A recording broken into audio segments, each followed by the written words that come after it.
നഗരസഭ 25-ാം വാർഡിൽ councillor VM ജോണിയുടെ നേതൃത്വത്തിൽ വീട് നിർമ്മിച്ചു നൽകി. വാർഡ് കൗൺസിലറുടെ നേതൃത്വത്തിൽ നിർധനയായ ഉർവശി ചേച്ചിക്ക് വീട് നിർമ്മിച്ചു നൽകി. നഗരസഭ കൗൺസിലർ VM ജോണിയുടെ നേതൃത്വത്തിൽ നഗരസഭ 25-ാം വാർഡിൽ നിർമ്മാണം പൂർത്തീകരിച്ച വീടിന്റെ താക്കോൽ ദാനവും വിവിധ മേഖലകളിൽ മികച്ച പ്രവർത്തനം നടത്തിയവരെ ആദരിക്കലും ബെന്നി ബെഹനാൻ MP നിർവഹിച്ചു. നിങ്ങൾ തന്നെ ഉണ്ടാക്കിയതാണ്, നിങ്ങൾ തന്നെ അത് പൂർത്തീകരിച്ചു. സമയബന്ധിതമായി 2 മാസത്തിനുള്ളിൽ പറഞ്ഞ വാക്ക് പാലിച്ചു. അതിന് ഞാൻ ആദ്യമായി മുൻകൈയെടുത്ത ജോണിയെയും അതിൻ്റെ പിന്നിൽ പ്രവർത്തിച്ച ഇവിടുത്തെ ഒരു കൂട്ടായ്മ ഉണ്ട്. ആ കൂട്ടായ്മയെക്കുറിച്ച് എനിക്കറിയാം. വളരെ എല്ലാ നല്ല കാര്യങ്ങൾക്കും ഒരുമിച്ച് നിൽക്കുന്നവരും നല്ല കാര്യങ്ങൾ ചെയ്യുന്നവരുമാണ് ആ കൂട്ടായ്മയുടെ ആളുകളെ ഞാൻ വളരെയധികം നന്ദിയും അഭിനന്ദനവും രേഖപ്പെടുത്തുകയാണ്. നമുക്കൊരു വ്യക്തിക്ക് വേണ്ട ഏറ്റവും വലിയ ആവശ്യമാണ് ഒരു ഭവനം തലചായ്ക്കാൻ ചെയ്യണമെന്ന് അറിയാം. അതാണ് ഇവിടെ പൂർത്തീകരിക്കുന്നത്. നമുക്കറിയാം, ഇന്ന് ഗവൺമെൻറ് ആണെങ്കിലും പൊതുസമൂഹമാണെങ്കിലും ഏറ്റവും കൂടുതൽ ശ്രദ്ധ കേന്ദ്രീകരിക്കുന്നത് വീടില്ലാത്തവർക്ക് വീട് വെച്ച് കൊടുക്കുക എന്നതാണ്. നമുക്കറിയാം, ഉരുൾപൊട്ടലിൽ വീട് നഷ്ടപ്പെട്ട ആളുകൾക്ക് സർക്കാർ തലത്തിലുള്ള വീട് കൊടുക്കുന്നു, പാർട്ടികൾ അതിന് വേണ്ടിയിട്ട് മുൻകൈയെടുക്കുന്നു, രാഷ്ട്രീയ പാർട്ടികളുടെ നേതൃത്വത്തിൽ വീട് വെച്ച് കൊടുക്കുന്നു.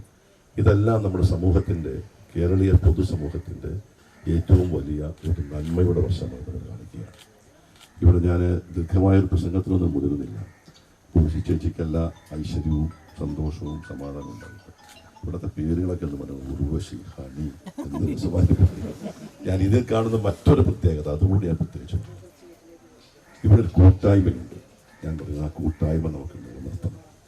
അത് രാഷ്ട്രീയത്തിന് അതീതമാണ്, ജാതിമത ചിന്തകൾക്ക് അതീതമാണ്. അതാണ് വേണ്ടത്. ഇവിടെ എല്ലാവരും ഉണ്ട്. ഇവിടെ മുനിസിപ്പൽ ചെയർപേഴ്സൺ ഉണ്ട്, വൈസ് ചെയർപേഴ്സൺ ഉണ്ട്, സ്റ്റാൻഡിംഗ് കമ്മിറ്റി മെമ്പേഴ്സൺ ഉണ്ട്, നമ്മുടെ കൗൺസിലർ ഉണ്ട്, ജോണിയുണ്ട്.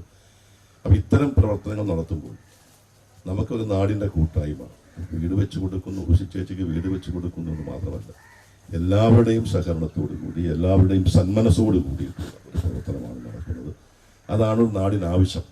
നമുക്ക് നല്ല കാര്യങ്ങൾ ചെയ്യുമ്പോൾ എല്ലാവരെയും കൂട്ടുനിർത്തിയാൽ നമുക്ക് ഒട്ടേറെ കാര്യങ്ങൾ ചെയ്യാൻ പറ്റും. രാഷ്ട്രീയം വേറെ, ഓരോരുത്തർക്കും ഒരു വിശ്വാസമുണ്ട്. ആ വിശ്വാസങ്ങളൊന്നും നമ്മൾ ഹനിക്കാനോ അല്ലെങ്കിൽ അതിനെ എതിർക്കാനോ നമുക്ക് വേണ്ട കാര്യങ്ങൾ. ഇത്തരം കാര്യങ്ങൾ നഗരസഭാ ചെയർപേഴ്സൺ ഹണി പീതാംബരൻ അധ്യക്ഷത വഹിച്ചു. ഇടാതെ പോയിട്ടുണ്ടെങ്കിൽ അതുകൊണ്ടാണ് ഞാൻ അത് സൂചിപ്പിച്ചത്. തീർച്ചയായിട്ടും ആ ഒരു ഇതിൻ്റെ കാര്യം തന്നെയായിരിക്കും. അല്ലെങ്കിൽ ഒരിക്കലും ആ വീട് നഷ്ടപ്പെടേണ്ടതല്ല, അതായിരിക്കും ഇതിന് വഴിവെക്കുക.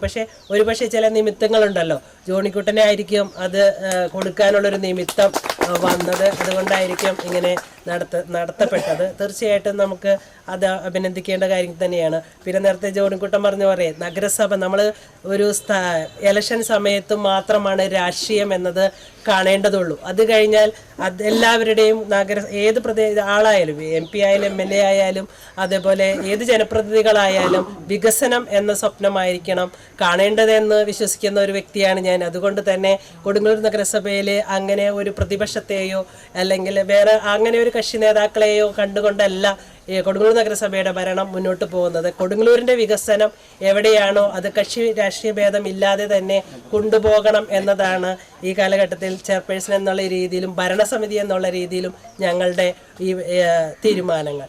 വൈസ് ചെയർപേഴ്സൺ സുമിത നിസാഫ്, കൗൺസിലർമാരായ റസോജ ഹരിദാസ്, പ്രിൻസി മാർട്ടിൻ, കോൺഗ്രസ് നേതാക്കളായ TM നാസർ, ES സാബു, ആദരവ് ഏറ്റുവാങ്ങിയ village officer Prashanth, JPHN Sheeba George എന്നിവർ സംസാരിച്ചു.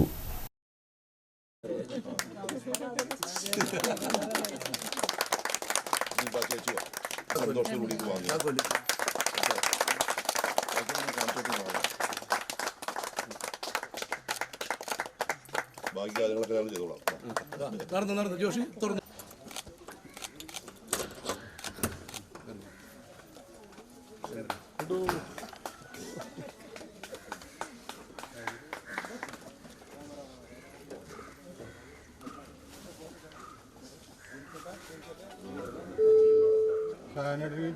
കട്ടിൽ വരും.